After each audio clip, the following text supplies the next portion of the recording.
Olá, pessoal! Depois de 5 episódios sobre a América do Sul, hoje é a vez de você conferir aqui no Gol de Canela a primeira parte do vídeo sobre jogadores europeus que um dia tiveram a chance de mostrar o seu futebol aqui no Brasil, mas que atualmente andam meio sumidos. Confere só!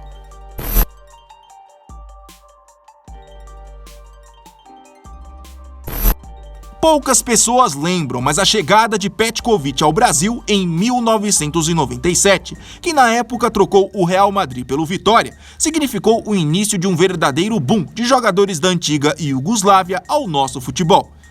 Porém, apenas Pet construiu uma carreira de sucesso por aqui. Os demais praticamente tiveram passagens desapercebidas. Nesta primeira parte do vídeo, nós vamos relembrar 3 desses compatriotas do meio. São eles o goleiro Tadić, o zagueiro Vladimir Djordjević e Vladimir Petković. Conhecido por muitos como o amigo do Pet, Tadić desembarcou no Brasil no ano de 2001, quando trocou o Partizan pelo 15 de Piracicaba. Ainda passou por clubes como Londrina, Bragantino e Uberaba, até que em 2004 acertou sua ida ao Vasco da Gama. Apesar de fazer apenas 7 jogos com a camisa do clube, Tadić amargou uma estatística negativa. Ele sofreu gol em todos os jogos que disputou pelo Vasco. Ao todo foram 14, dando uma média de 2 gols por partida. Após deixar o Vasco no início de 2005, o goleirão chegou a jogar pelo Guarani de Minas Gerais, mas meses depois encerrou sua carreira de atleta para trabalhar como empresário de jogadores. Já Vladimir Petković, ou Vlad como preferiu ser chamado, que é bom deixar claro não tem nenhum parentesco com o Petković famoso por aqui, também chegou ao Brasil no ano de 2001 e acertou sua transferência para o Botafogo. Com a desconfiança de boa parte dos próprios dirigentes do Fogão, que revelaram na época não ter conhecimento em relação ao seu futebol, ele acabou fazendo apenas 4 jogos pelo Alvinegro, e já no fim daquele ano deixou o Brasil e praticamente sumiu do mapa. E olha, ele sumiu mesmo, porque infelizmente eu não consegui achar mais nada sobre sua carreira depois do Botafogo ou onde pelo menos está vivendo. Então, se você souber de alguma coisa, deixa aqui nos comentários, tá? Ah, importante destacar, esse Vladimir Petković não é o mesmo que é o treinador da Suíça atualmente, beleza? Por fim, o zagueiro Vladimir Djordjević chegou ao Fluminense indicado pelo Petković famoso, que na época era o camisa 10 do tricolor. Sem falar sequer inglês, o gringo acabou não se adaptando por aqui e, consequentemente, jogou muito pouco. Logo, já no início de 2007, retornou ao futebol sério. Djordjević permaneceu como jogador de futebol até o ano de 2016, quando fez sua última temporada pelo Radnik, seu clube de formação. Hoje, ele tem 36 anos e segue por enquanto afastado do futebol. Em 1996, o Atlético Paranaense inovou e anunciou uma das contratações mais inusitadas para o futebol brasileiro até então. No caso, a dupla de poloneses Krzysztof Nowak e Mariusz Piłkarski. Ambos os jogadores eram meio-campistas e tinham 21 anos quando chegaram. Eles foram importantes na campanha do Brasileirão de 1996, quando o Furacão chegou até as quartas de final, eliminado pelo Atlético Mineiro. Piłkarski ficou no rubro-negro paranaense até 1997, quando foi parar no Flamengo. Por lá, jogou pouco e não teve destaque.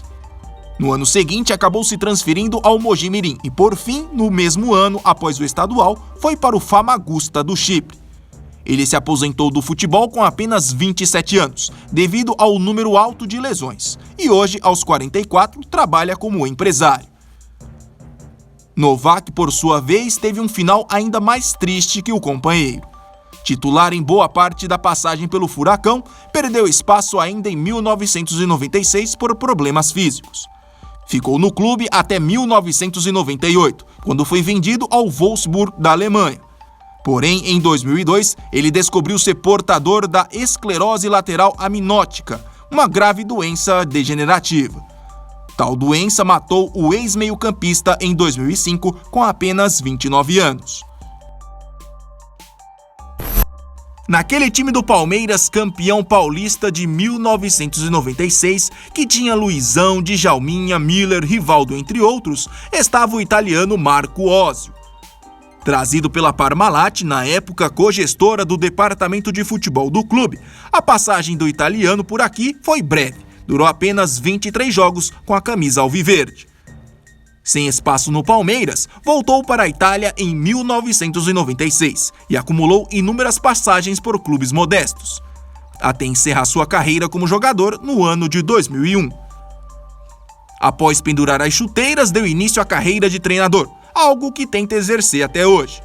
Mas desde 2014 está desempregado.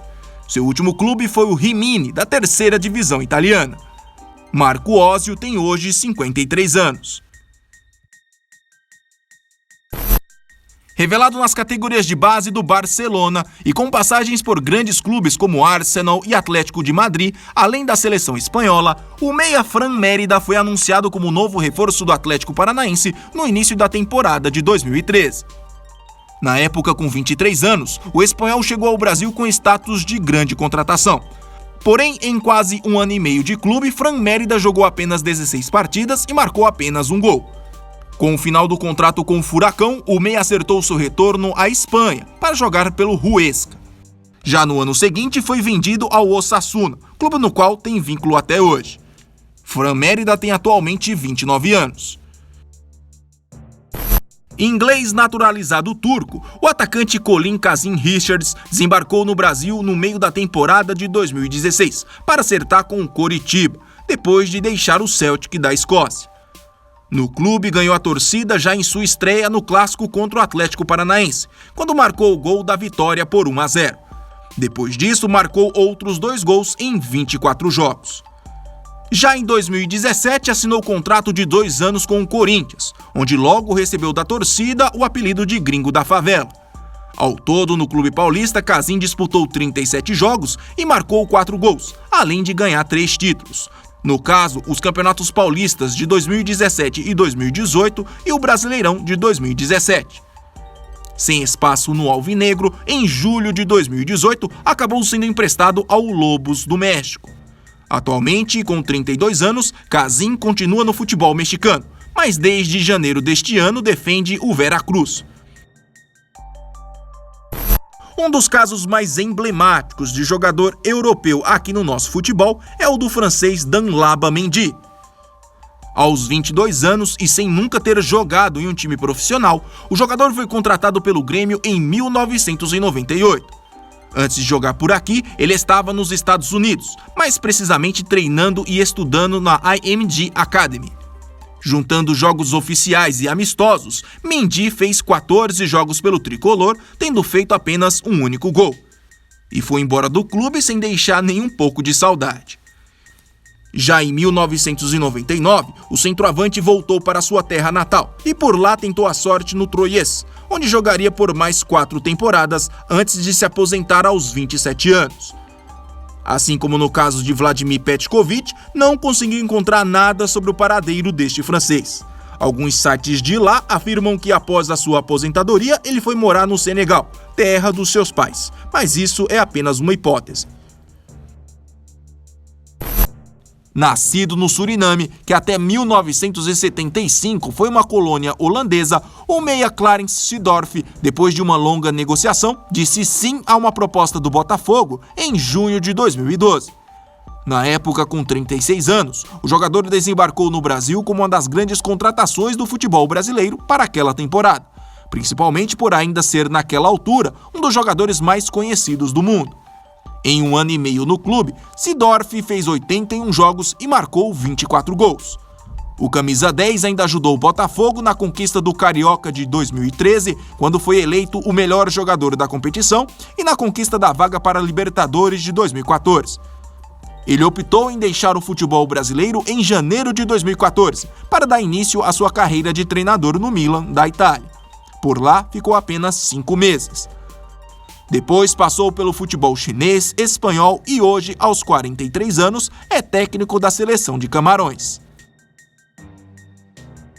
Como vocês perceberam, muitos europeus ficaram de fora do vídeo. Então, logo mais teremos a segunda parte, tá? Fiquem atentos. Ah, e não se esqueça, se gostou, se inscreva no Gol de Canela. Até mais!